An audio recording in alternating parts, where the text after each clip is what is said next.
امام بخاری رحمت اللہ علیہ کا نام آپ نے سنا ہے، آپ کو معلوم ہے امام بخاری رحمت اللہ علیہ بیمار پڑ گئے. بخاری بیمار پڑ گئے. جب بیمار پڑ گئے تو امام بخاری رحمت اللہ علیہ کا قارورہ سمجھتے ہیں؟ پیشاب کو جیسے آج بھی ہوتا ہے نا، پیشاب ٹیسٹ کرتے ہیں، خون ٹیسٹ کرتے ہیں. پرانے زمانے میں بھی اطباء دیکھتے تھے. امام بخاری رحمت اللہ علیہ کا پیشاب قارورہ لے گئے طبیب کے پاس، حکیم کے پاس.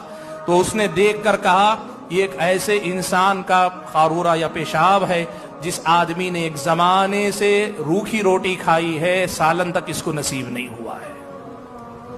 بڑی قربانی اللہ کی بندو. سوکھی روٹیاں کھا کر محدثین کرام نے اس دین کی حفاظت کی ہے.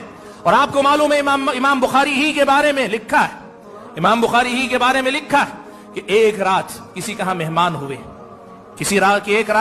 مہمان ہوئے، مہمان نے دیکھا کہ امام بخاری رحمت اللہ علیہ ایک رات میں 14 مرتبہ اٹھے اور اٹھ کر بار بار وہ جو اپنے نسخہ حدیثیں لکھ کے رکھتے ہیں وہ کھول کر دیکھتے ہیں، پھر بند کرتے ہیں، سو جاتے ہیں، پھر تھوڑی دیر بعد اٹھتے ہیں، سوتے ہیں، پھر سو جاتے ہیں. کیا مطلب ہے معلوم آپ کو؟ دن تو دن ہے، ان کی راتوں میں بھی ان کے دماغ میں اگر کچھ چلتا تھا تو وہ حدیث رسول تھے اور اس کے علاوہ کچھ نہیں تھا، صرف حدیث رسول بس. آدمی سونے والا دن میں رات میں اگر 14 مرتبہ اٹھ جائے، ہم کیا کہتے ہیں؟ دوسرا سارا دن 14 لوگوں کو کم سے کم سناتے، رات بھر سو نہیں سکا. یہ امام بخاری کی راتیں ہیں، یہ محدثین کی قربانیاں.